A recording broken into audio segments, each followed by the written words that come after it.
నమస్తే, welcome to ప్రజా TV news with Ravali. Bulletin లో ముందుగా హెడ్లైన్స్.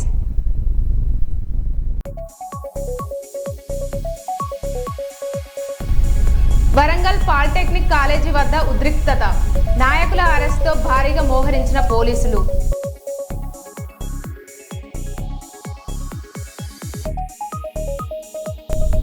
తిరుపతిలో కుప్పకూలిన 4 అంతస్తుల భవనం.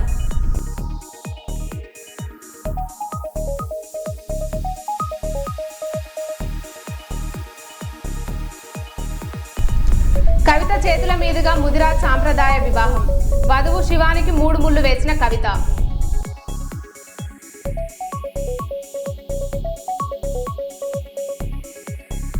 ఏపీలో దళితులకు రక్షణ కరువు, సెప్టెంబర్ 10న విజయవాడలో దళిత గర్జన.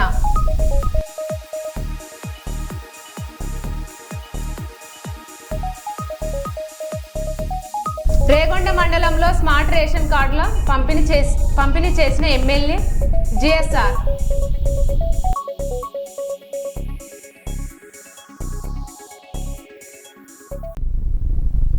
ఇక వివరాల్లోకి వెళ్తే, వరంగల్ పాలిటెక్నిక్ కాలేజీ వద్ద ఉద్రిక్తత పరిస్థితులు నెలకొన్నాయి. పాలిటెక్నిక్ విద్యార్థులకు సంఘీభావం తెలిపేందుకు నాయకులు వస్తుండటంతో పోలీసులు భారీగా మోహరించారు. ఈ క్రమంలో 29వ డివిజన్ అధ్యక్షుడు కె సదానంద్ ను పోలీసులు అదుపులోకి తీసుకొని వాహనంలో తరలించారు. విద్యార్థులకు మద్దతు తెలిపేందుకు వస్తున్న నాయకులను పోలీసులు అడ్డుకోవడంపై, ప్రజాస్వామ్యంపై, హక్కులపై ప్రశ్నలు తలెత్తుతున్నాయి.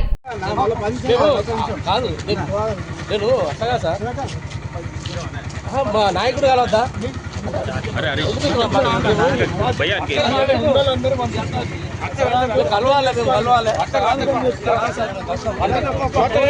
ఇన్నే ఉంటాము.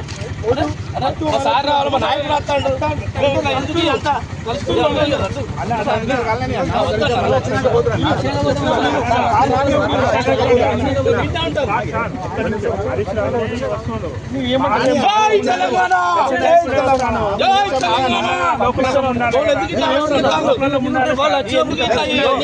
ఆదేశాల ప్రకారం ఈ రకంగా మమ్మల్ని అరెస్ట్ చేస్తారా?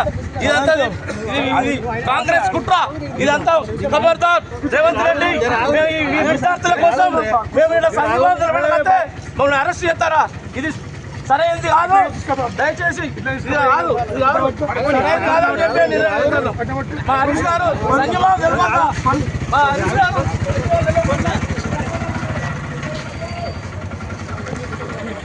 కర్నూలు కలెక్టర్ కార్యాలయం ఎదుట ఇన్సాఫ్ కమిటీ ఆధ్వర్యంలో ధర్నా నిర్వహించారు. కేంద్ర ప్రభుత్వం మైనార్టీల పట్ల నిరంకుశంగా వ్యవహరిస్తుందని ఇన్సాఫ్ కమిటీ రాష్ట్ర కార్యదర్శి జాఫర్ ఆరోపించారు. వక్ఫ్ చట్ట సవరణను నిలిపివేయాలని డిమాండ్ చేశారు. పాఠశాలలో సమస్యలు తెలుసుకునేందుకు వెళ్లే విద్యార్థి సంఘాల నాయకులపై దాడులు చేయడం సరికాదన్నారు. వక్ఫ్ సవరణ చట్టాన్ని ఉపసంహరించాలి. వక్ఫ్ సవరణ చట్టాన్ని అదానికి అంబానికి కట్టబెట్టేటువంటి వక్ఫ్ భూములను రక్షించాలి కేంద్ర ప్రభుత్వం. రక్షించాలి కేంద్ర ప్రభుత్వం. రక్షించాలి కేంద్ర ఉపసంహరించాలి.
మైనార్టీలు ఆదివాసీ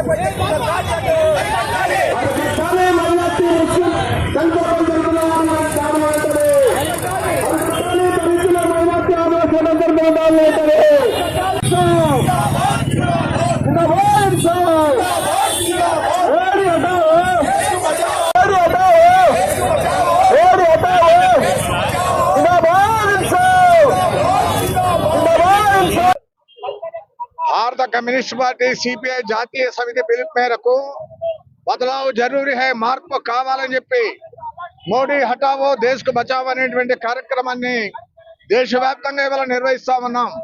అందులో భాగంగా ఇవాళ అనంతపురం జిల్లా కర్నూలు జిల్లా కలెక్టరేట్ కార్యాలయం దగ్గర ఈ ధర్నా కార్యక్రమాన్ని చేపడతా ఉన్నాం. 2014లో అధికారంలో వచ్చిన నరేంద్ర మోడీ బీజేపీ ఆర్ఎస్ఎస్ సంఘ్ పరివార్ శక్తులు కులం పేరుతో మతం పేరుతో విభజన రాజకీయాలు చేస్తా ఉన్నారు. వారు ఇచ్చినటువంటి వాగ్దానాలు హామీలు ఒక్కటి కూడా పరిష్కారం కాలేదు. ధరలు తగ్గించలేదు. అదేవిధంగా నిరుద్యోగ సమస్య పరిష్కారం కాల. సంవత్సరానికి 2 కోట్ల ఉద్యోగాలు ఇస్తామన్నారు.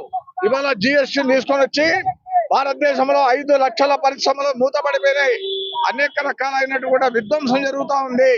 వీటికి వ్యతిరేకంగా పెద్ద ఎత్తున ఆందోళన కార్యక్రమం చేస్తా ఉన్నాం. విద్యార్థులంతా కూడా స్కూల్ పరిశీలన చేయడానికి పోతే ఇవాళ పాఠశాల పరిశీలనకు పోతే వారిపైన దాడులు చేస్తామన్నారు. అశుతోష్ రంక అనేటువంటి పైన దాడులు చేశారు. విద్యార్థి నాయకుల పైన దాడులు చేస్తా ఉన్నారు. అందుకే నరేంద్ర మోడీ అమిత్ షా భయపడతా ఉన్నారు. పాఠశాలను సందర్శించకుండా వాళ్ళ నిషేధం విధిస్తా ఉన్నారంటే ఈ ప్రభుత్వం బీజేపీ ప్రభుత్వం భయపడతా ఉంది. అదేవిధంగా డాక్టర్ బిఆర్ అంబేద్కర్ రాజ్యాంగాన్ని తుంగలో తొక్కి ఇవాళ మనస్ఫూర్తిని తీసుకురావాలని చెప్పి ప్రయత్నం చేస్తా ఉన్నారు. ఇవాళ వక్ఫ్ సవరణ చట్టం అనేది ఇవి ప్రభుత్వం ఇచ్చినటువంటి భూములు కాదు. ఇవి పూర్వీకులు మతం కోసం వారి యొక్క మతం అంతా కూడా ప్రయోజనాల కోసం, ముస్లింల యొక్క మహిళల కోసం, పిల్లల కోసం, విద్య కోసం, వైద్యం కోసం, మద్రసాల కోసం ఇవంతా కూడా వక్ఫ్ సవరణ బిల్లును తీసుకొని వచ్చి అన్యాక్రాంతం చేయడానికి ప్రయత్నం చేస్తా ఉన్నారు.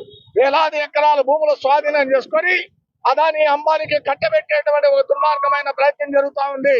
అందుకే ఈ వక్ఫ్ సవరణ చట్టాన్ని ఉపసంహరించాలి. నర్సంపేటలో దివంగత మాజీ ఎమ్మెల్యే పెద్ది సుదర్శన్ రెడ్డి సంతాప సభ నిర్వహించారు.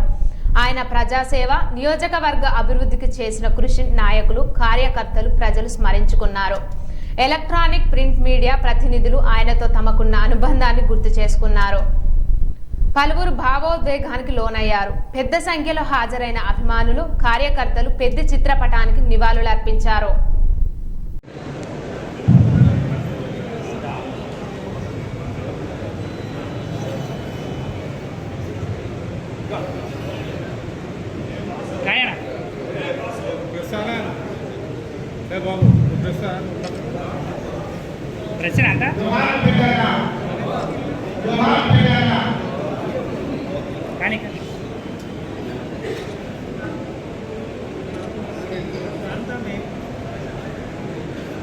जोहार पेदना जोहार पेदिस्तान की जोहार पेदिस्तान की हमारे पेदिस्तान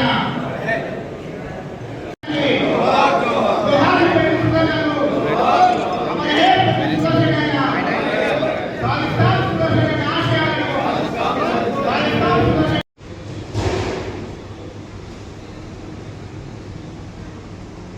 जोहार पेद्दी सुदर्शन रेड्डी गाరికి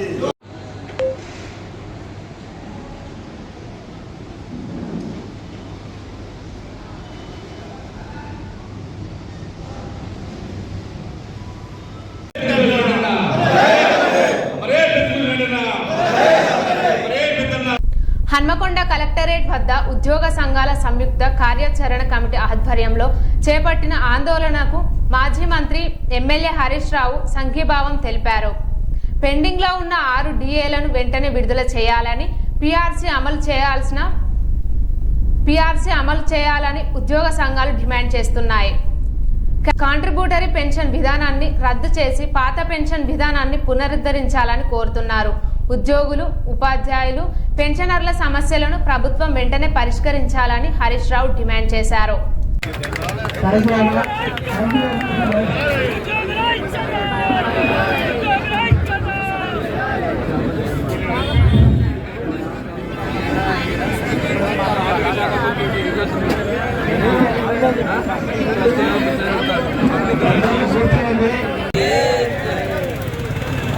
ఈనాటి హన్మకొండ టీజీజేఏసీ ఆధ్వర్యంలో జరుగుతున్నటువంటి ధర్నా కార్యక్రమానికి అధ్యక్షత వహిస్తున్నటువంటి రాజేంద్రన్న గారికి, రాష్ట్ర స్టీరింగ్ కమిటీ సభ్యులు లింగారెడ్డి గారికి, అదేవిధంగా రాష్ట్ర జిల్లా స్థాయి నాయకులందరికీ మరియు ముఖ్యంగా పెన్షనర్ దేవులందరికీ కూడా SUTS హన్మకొండ జిల్లా పక్షాన ఉద్యమాభివందనాలు తెలియజేస్తూ ఓపీఎస్ చేయలేదు, ఒక్క మాట కూడా అమలు చేయలేదు ఉద్యోగులకు. ఇవాళ గమనించండి ఉద్యోగ సోదరులారా, ఒక్కటన్నా ఇచ్చిందా రేవంత్ రెడ్డి వచ్చినాక? ఒక్క హామీ అన్నా మీకు అమలైందా? మూడేళ్లుగా 6 గ్యారెంటీలని మోసమైంది, ఉద్యోగులకు కూడా మోసమైంది. ఎవరికి కూడా ఈ ప్రభుత్వం న్యాయం చేయలేదు. ముఖ్యంగా ఉద్యోగుల విషయంలో భయభ్రాంతులకు లోన్ చేస్తా ఉన్నారు. ఏసీబీల పేరిట, విజిలెన్స్ ఎంక్వైరీల పేరిట ఇవాళ ఉద్యోగ సంఘ నాయకులను భయభ్రాంతులకు గురి చేస్తున్నటువంటి పరిస్థితి ఉన్నది. బట్ ఏది ఏమైనా మీ కోరికలు న్యాయబద్ధమైన కోరికలు. మీరు అడుగుతున్నవి మేనిఫెస్టోలో పెట్టింది అమలు చేయమని అడుగుతున్నారు తప్ప కొత్త కోరికలు ఏమీ కోరకలేదు. ఒకటన్నా కొత్త కోరిక ఉందా? కాంగ్రెస్ మేనిఫెస్టో రాగానే టీఆర్సీ ఇస్తా ఇవ్వలేదా కేసీఆర్ గారు? 73% ఫిట్మెంట్ ఇచ్చింది. ఈ దేశంలో మీరు అడిగిన దానికంటే 42% ఫిట్మెంట్ ఒకే ఒక్కసారి కేసీఆర్ గారు ఇచ్చారు. ఇంకోసారి 31% టీఆర్సీ ఇచ్చి 73% టీఆర్సీని అమలు చేసింది కేసీఆర్ గారు. ఇవాళ మీరు కూడా ఆలోచించండి. మెరుగైన టీఆర్సీ కోసం, ఓపీఎస్ అమలు కోసం, పెండింగ్ బకాయిల విడుదల కోసం, టీఆర్సీ కోసం అందరం కలిసి పోరాడండి. రేపు 7వ తారీఖు అసెంబ్లీ కూడా స్టార్ట్ అవుతుంది. తప్పకుండా రాబోయే శాసనసభ సమావేశాల్లో బీఆర్ఎస్ పార్టీ తరఫున మీ యొక్క డిమాండ్ అన్ని కూడా ప్రశ్నిస్తాం, ప్రభుత్వాన్ని నిర్వహిస్తాం. మీ గొంతుపై శాసనసభలో మాట్లాడతామని కూడా మీ అందరికీ కూడా హామీ ఇస్తూ మమ్మల్ని ఈ కార్యక్రమానికి ఆహ్వానించిన స్థానిక టీఎన్జీఓ నాయకులకు మరియు మీకు సంఘీభావం జరగడానికి మీరు సహకరించినందుకు మీ అందరికీ పేరు పేరున ధన్యవాదాలు. జై తెలంగాణ. హిమాలయాల్లో మరోసారి ప్రకృతి ఉగ్రరూపం దాల్చింది. నేపాల్, టిబెట్ సరిహద్దుల్లో బోటకోషి నది ఆకస్మికంగా ఉప్పొంగడంతో భారీ వరదలు సంభవించాయి. మానస సరోవర యాత్రకు వెళ్లిన వందలాది మంది భక్తులు, పర్యాటకులు చిక్కుకుపోయారు. పర్యావరణ సున్నిత ప్రాంతాల్లో అనియంత్రిత నిర్మాణాలు, ఆందోళనలు వ్యక్తమవుతున్నాయి. ముందస్తు హెచ్చరిక వ్యవస్థలను బలోపేతం చేయాల్సిన అవసరం ఉందని నిపుణులు సూచించారు.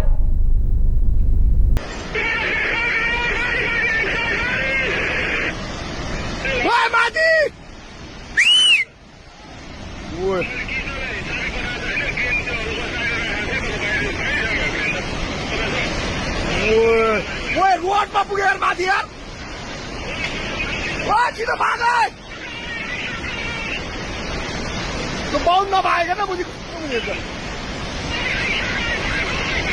ओए मिशने लो दिया।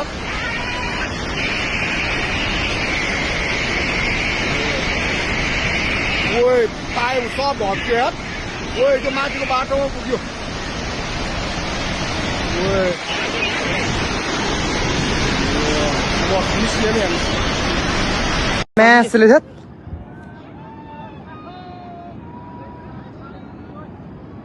बता चो तो बा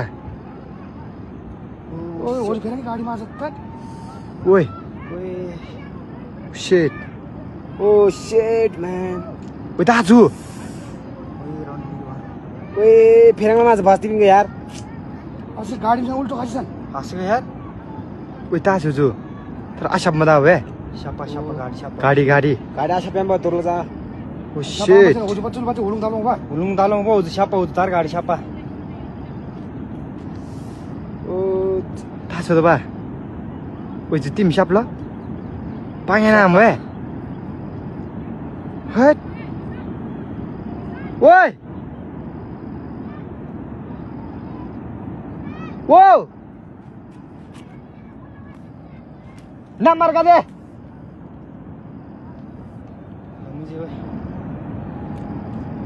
Oh shit. ओए ना कोई मी यार Oh shit. वो गाडी शाप से म्यूजिक है. उस गाड़ी यार जो यार जी उस गाडी. थाले मोड्यार जिसु उस गाडी ओए बेटो यार था। उतार गाडी शाप से रनिंग से मुख्य तान त. shit हेर्दा एउटा गाडी पनि लागेको अवस्था. हा తెలంగాణ బ్రాహ్మణ పరిషత్ పదవులను పక్క రాష్ట్రానికి చెందిన వారికి కట్టబెట్టడంపై ఎమ్మెల్సీ కల్వకుంట్ల కవిత తీవ్రంగా మండిపడ్డారు. అనుముల రేవంత్ రెడ్డి కాదు, ఆంధ్ర రేవంత్ రెడ్డి అనాల్సిన పరిస్థితి వచ్చిందంటూ విమర్శించారు.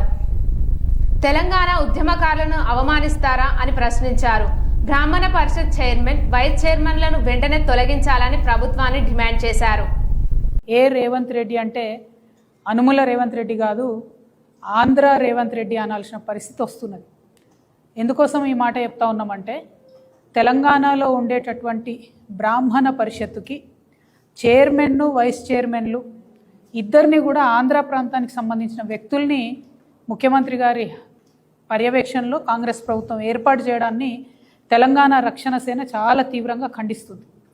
ఎందుకంటే మన తెలంగాణలో అనేక వేదాంగాలు చదివినటువంటి చాలా గొప్పనైనటువంటి బ్రాహ్మణులు ఉన్నారు, విద్వత్తు కలిగినటువంటి అనేక మంది మహానుభావులు ఉన్నారు. వారందరినీ కూడా పక్కన పెట్టి మన తెలంగాణ ప్రాంత బ్రాహ్మణుల దగ్గర దక్షత లేనట్టు, సమర్థత లేనట్టు, విద్వత్తు లేనట్టుగా పక్క రాష్ట్రం నుంచి తీసుకొని వచ్చి ఆంధ్ర ప్రాంతానికి సంబంధించిన వాళ్లకు పొలిటికల్ పోస్టులు ఇవ్వడాన్ని మేము తీవ్రంగా వ్యతిరేకిస్తున్నాము. ఆంధ్ర ప్రాంతానికి సంబంధించినటువంటి అనేక మంది విద్వాన్లను మేము కూడా చేతులెత్తి మొక్కుతాం, నమస్కరిస్తాం, వారి పాదాభివందనాలు చేస్తాం. చాగంటి కోటేశ్వరరావు గారి గొంతు వినబడనటువంటి తెలంగాణ ఇల్లు ఉండదంటే అత్యోశక్తి కాదు. కానీ పొలిటికల్ పోస్టులకు వచ్చేటప్పటికి మాత్రం తెలంగాణ ప్రాంత బ్రాహ్మణులకే ఇవ్వాలనేది మేము చాలా బలంగా డిమాండ్ చేస్తున్నాం. పైగా ఇప్పుడున్నటువంటి ఈ ప్రెసిడెంట్ గారు బసవరాజు శ్రీనివాస్ గారు, చైర్మన్ గారు, బ్రాహ్మణ పరిషత్ చైర్మన్ గారు కంప్లీట్గా తెలంగాణ ఉద్యమకారుల పట్ల ఇష్టం వచ్చినట్టుగా నోటి దురుస్తోని తెలంగాణ ఉద్యమకారులను గుడ్డలు కూడా తీసుకొడదామని చెప్పినట్టుగా వారందరూ కూడా బ్రాహ్మణ పరిషత్తుకు సంబంధించినటువంటి మెంబర్సే వచ్చి మా దగ్గర కంప్లైంట్ చేసినారు. అంతేకాదు దళిత ఆడబిడ్డల్ని పట్టుకొని ఇష్టం వచ్చినట్టుగా ఒక కులాన్ని దూషిస్తూ ఈ బ్రాహ్మణ పరిషత్ చైర్మన్ బసవరాజ్ శ్రీనివాస్ గారు మాట్లాడినట్టుగా మా దగ్గర స్పష్టమైనటువంటి సమాచారం ఉంది. అదేవిధంగా బ్రాహ్మణ పరిషత్తులో జరుగుతున్నటువంటి అనేక అంశాల మీద ప్రశ్నించిన ప్రతి ఒక్కరిని కూడా 30 రోజుల్లో మీరు కనబడకుండా, శాల్తీ లేకుండా మీ అంతు చూస్తామని చెప్పి డైరెక్ట్గా బెదిరిస్తున్నటువంటి పరిస్థితి. అంటే ఒక బ్రాహ్మణ పరిషత్కు చైర్మన్ ఇచ్చినటువంటి ఒక వ్యక్తి ఎంత హుందాగా, మర్యాదగా బ్రాహ్మణులో ఉన్నటువంటి పేద బ్రాహ్మణులకు చదువు చెప్పే విధంగా, ఉద్యోగ ఉపాధి అవకాశాలు కల్పించే విధంగా పనిచేయాల్సినటువంటి పరిషత్తు ఇవాళ ఇట్లా రౌడీ మూకలకు అడ్డగా మారడం, పైగా వేరే ప్రాంతానికి సంబంధించినటువంటి వారిని తీసుకొచ్చి ఇక్కడ పెట్టడం, వాళ్ళు మన బ్రాహ్మణులను ఇన్సల్ట్ చేయడం అన్నది ఇందుకోసం తెలంగాణ తెచ్చుకోలేదు. ఇందుకోసం మా అర్చకులు గుళ్ళు బంద్ పెట్టలేదు. తెలంగాణ ఉద్యమంలో తెలంగాణ బ్రాహ్మణులకు ఖచ్చితంగా గౌరవం. ఆంధ్రప్రదేశ్లో దళితులకు రక్షణ కరువైందని ఎంఆర్పీఎస్ వ్యవస్థాపక అధ్యక్షుడు ఉరుసుపాటి బ్రహ్మయ్య మాదిగ ఆరోపించారు. కర్నూలులో జరిగిన ఉమ్మడి జిల్లా ఎంఆర్పీఎస్ నాయకుల సమావేశంలో ఆయన మాట్లాడారు. కూటమి ప్రభుత్వం వచ్చాక దళితులపై దాడులు పెరిగాయని విమర్శించారు. దళితులకు రక్షణ, సంక్షేమం కల్పించాలని డిమాండ్ చేశారు. సెప్టెంబర్ 10న విజయవాడ ధర్నా చౌక్లో దళిత గర్జన నిర్వహిస్తున్నట్లు ప్రకటించారు.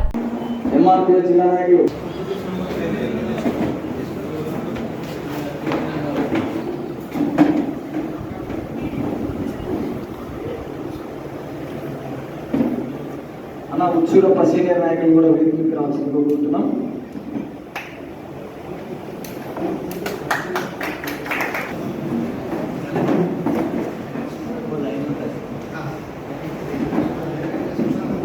అన్న ఎంఆర్పీఎస్ సీనియర్ నాయకులు, జిల్లా నాయకులు అన్న గద్దరాశి అవుతుంది. అన్న మీడియా వాళ్ళకి ముందున్న సీట్లు జరుపుకోవడానికి అవకాశం ఉంటుంది కాబట్టి అన్న మీడియా వ్యక్తులందరూ ముందు వరుసలోకి రావాల్సిందిగా విజ్ఞప్తి.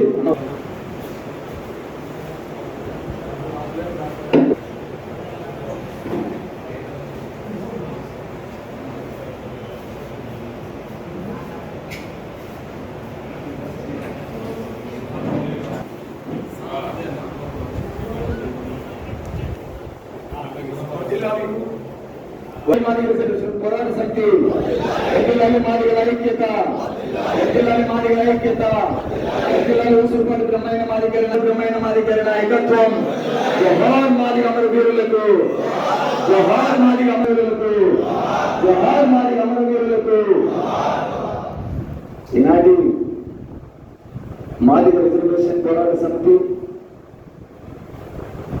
ఉమ్మడి సమావేశానికి ముఖ్య అతిథిగా చేసినటువంటి మాజీ వ్యవస్థాపక అధ్యక్షులు అన్న గౌరవనీయులు ఉసురుపాటి బ్రహ్మయ్య మాదిగ గారికి, కాంగ్రెస్ అధికారంలోకి వస్తే మాలా మాదిగలని 40 ఏళ్లుగా కారంచేడు, చుండూరు, నీరుకొండ, వేంపేట, లక్ష్మీపేట ఇలా చెప్పుకుంటూ పోతా ఉంటే అనేక సంఘటనలు. అదే పరంపరలో ఈ కూటమి ప్రభుత్వం వచ్చిన తర్వాత ఈ 2 సంవత్సరాల కాలంలో దాదాపు మా దళితులను 22 మందిని హత్య చేసినట్టు మేము తెలియజేస్తా ఉన్నాం. 22 మంది దళితులని హత్య చేసినట్టు మేము తెలియజేస్తా ఉన్నాం. మీ అందరికీ తెలుసు, ఇదే రాయలసీమ గడ్డ. ఈ రాయలసీమలో మా దళితులు ఎక్కువ, ఈ రాయలసీమలో మా మాదిగలు ఎక్కువ. ఆంధ్రప్రదేశ్లోనే ఉండబడినటువంటి ఉమ్మడి 13 జిల్లాల్లో, లేదంటే ఉమ్మడి ఆంధ్రప్రదేశ్లో ఉండబడినటువంటి 23 జిల్లాల్లో అత్యధికంగా మాదిగలు ఉండబడిన జనాభా మా అనంతపురం జిల్లా. ఆ తర్వాత జిల్లా మా కర్నూలు జిల్లా. అదే అనంతపురం జిల్లాలో 14 సంవత్సరాలు నిండని బాలికని 14 రోజుల పాటు 14 మంది యువకులు అత్యాచారం చేస్తే 7గురిని మాత్రమే జైలుకు పంపి మిగిలిన వాళ్ళని రక్షించే ప్రయత్నం చేసింది ఎవరని చెప్పని రాష్ట్ర ప్రభుత్వాన్ని అడుగుతా ఉన్నాం. అదేవిధంగా ఇదే కర్నూలు జిల్లాలో మా ఎంఆర్పిఎస్ నాయకుడు చిప్పగిరి లక్ష్మీనారాయణ హత్య చేశారు. మా ఎంఆర్పిఎస్ నాయకుడు సంజీవరావుని హత్య చేశారు. మా ఎంఆర్పిఎస్ నాయకుడు టిఎం రమేష్ మాదిగని హత్య చేశారు. అదేవిధంగా ఈ కర్నూలు పట్టణంలో పక్కనే ఉండబడినటువంటి ఇదే కర్నూలు పట్టణంలో మందు తాగడానికి వాటర్ బాటిల్ తీసుకొచ్చేవలేదని, వాటర్ ప్యాకెట్ తీసుకొచ్చేవలేదని చెప్పని మా దళిత యువకుడు మనోహర్ని కూడా ఇక్కడ చంపిన విషయాన్ని మేము గుర్తు చేస్తా ఉన్నాం. అదేవిధంగా పక్క జిల్లా కడప జిల్లాలో 2 యువకులు మరణం జరిగింది. ఒక అగ్రకుల అమ్మాయిని ప్రేమించారనే నెపంతో 2 దళిత యువకుల్ని హత్య చేసిన సందర్భం ఇక్కడ కనపడతా ఉంది కడప జిల్లా బ్రహ్మంగారి మఠంలో. అదేవిధంగా అమరావతికి కూతవేటు దూరంలో ఉండబడిన గుంటూరు నగరంలో ఒక మహిళను బట్టలిప్పదీసి నగ్నంగా నిలబెట్టిన సందర్భం ఇక్కడ కనపడతా ఉంది. అదేవిధంగా పక్కనే ఉండబడిన విజయవాడలో పోలీసులు వేధింపులు తాళలేక మా దళిత యువకుడు క్రాంతి కుమార్ బలవన్న మరణం జరిగింది. పోలీసుల వేధింపులతో సాయికృష్ణ అని చెప్పినటువంటి ఓ సోదరుడు మరణించడం జరిగింది. అదేవిధంగా పక్కనే ఉండబడినటువంటి రావులపాలెంలో మా దళిత యువకుడిని, దళిత విద్యార్థిని చంపిన చరిత్ర అక్కడ కనపడతా ఉంది. అంటే ఈ విధంగా ఇవి కొన్ని మచ్చుకు మాత్రమే. ఈ విధంగా చెప్పుకుంటా పోతే రాష్ట్రంలో దాదాపు 22 మంది మా దళిత యువకులని హత్య చేసి మాకు దళితులకు రక్షణ లేకుండా చేసిన సందర్భం ఈ రాష్ట్రంలో కనపడతా ఉంది. అందుకే నేను అడుగుతా ఉన్నాం, ఈ రాష్ట్రంలో మాకు దళితులకు రక్షణ ఎక్కడో ఈ రాష్ట్ర ప్రభుత్వం చెప్పాలని మేము కోరుతా ఉన్నాం. అదేవిధంగా దళితులకు రక్షణ కల్పించలేకపోవడంలో మా ఎమ్మెల్యేలు విఫలమయ్యారు. మా మాదిగ సామాజిక వర్గానికి, మా మాల సమాజకు సంబంధించిన 29 మంది ఎమ్మెల్యేలు ఉన్నారు. 29 మంది ఎమ్మెల్యేలు విఫలమయ్యారు, మంత్రులు విఫలమయ్యారు, ఎంపీలు విఫలమయ్యారు. దళితుల రక్షణ కోసం మాట్లాడాల్సిన వాళ్ళు ఒక్క సందర్భంలో కూడా మాట్లాడలేకపోవడం దుర్మార్గంగా మేము భావిస్తా ఉన్నాం, బాధపడతా ఉన్నాం. అదేవిధంగా మా దళిత సంక్షేమం ఎక్కడ? ఏ ప్రభుత్వమైనా అధికారంలోకి వస్తే దళితులకు పెద్దపీట వేస్తామని, దళిత యువకులకు పెద్దపీట వేస్తామని, యువకులు అన్ని రంగాలు అభివృద్ధి చెందాలని, దళిత సాధికారతే మాకు ముఖ్యమని చెప్పని ఊకదంపుడు ఉపన్యాసాలు ఇచ్చేటువంటి ప్రభుత్వాలను మేము అడుగుతా ఉన్నాం. గత 10 ఏళ్ల కాలంగా మా దళిత సంక్షేమం ఎక్కడ? గత ప్రభుత్వంలో కూడా 3 కార్పొరేషన్లు చేశారు. ఎస్సీ కార్పొరేషను 3 కార్పొరేషన్లు చేశారు. మాది కార్పొరేషను, మాల కార్పొరేషను, రెల్లి కార్పొరేషన్. కానీ 3 కార్పొరేషన్లకి 3 రూపాయల నిధులు ఇచ్చిన సందర్భం కనపడలేదు. అదేవిధంగా ఈ ప్రభుత్వం కూడా 3 కార్పొరేషన్లు కొనసాగిస్తూ ఉంది. 3 కార్పొరేషన్లు కొనసాగిస్తున్న సందర్భంలో 3 కార్పొరేషన్లకి 3.30 పైసలు ఇచ్చిన సందర్భం కూడా, 3 పైసలు ఇచ్చిన సందర్భం కూడా ఇక్కడ కనపట్టలేదు. మరి గత 10 ఏళ్లుగా మా దళిత సంక్షేమం కోసం విడుదల చేసిన నిధులు ఏమయ్యాయి? మా దళితుల అభివృద్ధి కోసం విడుదల చేసిన నిధులు ఏమయ్యాయి? మా సంక్షేమాన్ని ఎందుకు గాలి కొదిలేశారు? మీ మేనిఫెస్టోల్లోనూ, లేదు మీ రికార్డుల్లోనూ, మీ ఉపన్యాసాల్లోనూ దళిత సంక్షేమానికి అగ్రపేటేస్తామని చెప్పుకుంటున్నటువంటి ప్రభుత్వాలు ఈ రోజు మా దళిత సంక్షేమాన్ని ఎందుకు గాలి కొదిలేస్తాయో సమాధానం చెప్పాలని చెప్పని మేము రాష్ట్ర ప్రభుత్వాలను డిమాండ్ చేస్తా ఉన్నాం. అదేవిధంగా అదేవిధంగా ఎస్సీ సప్లాన్ నిధులు ఎక్కడ? ఎస్సీ సప్లాన్ నిధులు ఎక్కడ? 2011 సంవత్సరంలో ఎస్సీ సప్లాన్కి చట్టం చేశారు. మా నిధులు దారి మళ్ళకూడదని, ఆ నిధులు మా మాలకులకి, మా మాదిగలకి, మా గిరిజనులకే కేటాయించాలని చెప్పి సప్లాన్ చట్టం చేశారు. మరి సప్లాన్ చట్టం చేస్తే మరి మా నిధులు ఏమయ్యాయి? సంవత్సరానికి 2 లక్షల కోట్ల రూపాయలు బడ్జెట్ ఇస్తుంది ఈ రాష్ట్ర ప్రభుత్వం. సంవత్సరానికి 2 లక్షల కోట్ల రూపాయలు బడ్జెట్ ఇస్తుంది ఈ రాష్ట్ర ప్రభుత్వం. ఆ 2 లక్షల కోట్లలో ఎస్సీలం 15% అనుకుంటే మాకు 30,000 కోట్లు వస్తాయి. ఎస్టీలు 6% అనుకుంటే మాకు 12,000 కోట్లు వస్తాయి. అంటే ఎస్సీ ఎస్టీలు కలిపితే 42,000 కోట్లు. ఈ 42,000 కోట్లు 15 × 42 అనుకుంటే దాదాపు 6,30,000 కోట్ల రూపాయలు మా దళిత గిరిజనులకు సంబంధించిన సప్లాన్ నిధులు ఉన్నాయి. మరి ఈ సప్లాన్ నిధులు ఏమయ్యాయి? గత ప్రభుత్వం ఏమో ఊరంతా పంచింది, ఈ ప్రభుత్వం ఏమో పోలవరానికి, అమరావతికి కేటాయించి మా గుడిసెలని, మా గూడాలని, మా శ్మశాన వాటికల్ని నిర్వీర్యం చేసి దళిత సాధికారత రోజుకోకుండా చేసిన సందర్భం ఉంది. కనుక ఈ ప్రభుత్వాలకు చిత్తశుద్ధి ఉంటే సప్లాన్ మీద వెంటనే శ్వేతపత్రాన్ని విడుదల చేయాలని చెప్పి మేము డిమాండ్ చేస్తా ఉన్నాం. అదేవిధంగా దళిత క్రైస్తవులకు రిజర్వేషన్లు ఎక్కడ? ఈరోజు భారతదేశంలో పరిపాలిస్తున్నటువంటి భారతీయ జనతా పార్టీ RSS ఎజెండాతో ఈ దేశం ఒకే రాష్ట్రంగా ఉండాలని, ఒకే జెండా కింద ఉండాలని, హిందూ జెండా అని హిందూ ఎజెండాని తీసుకెళ్లే క్రమంలో దళితులు క్రైస్తవులుగా మారితే రిజర్వేషన్. మరో బులెటిన్ లో మళ్ళీ కలుద్దాం. Stay tune.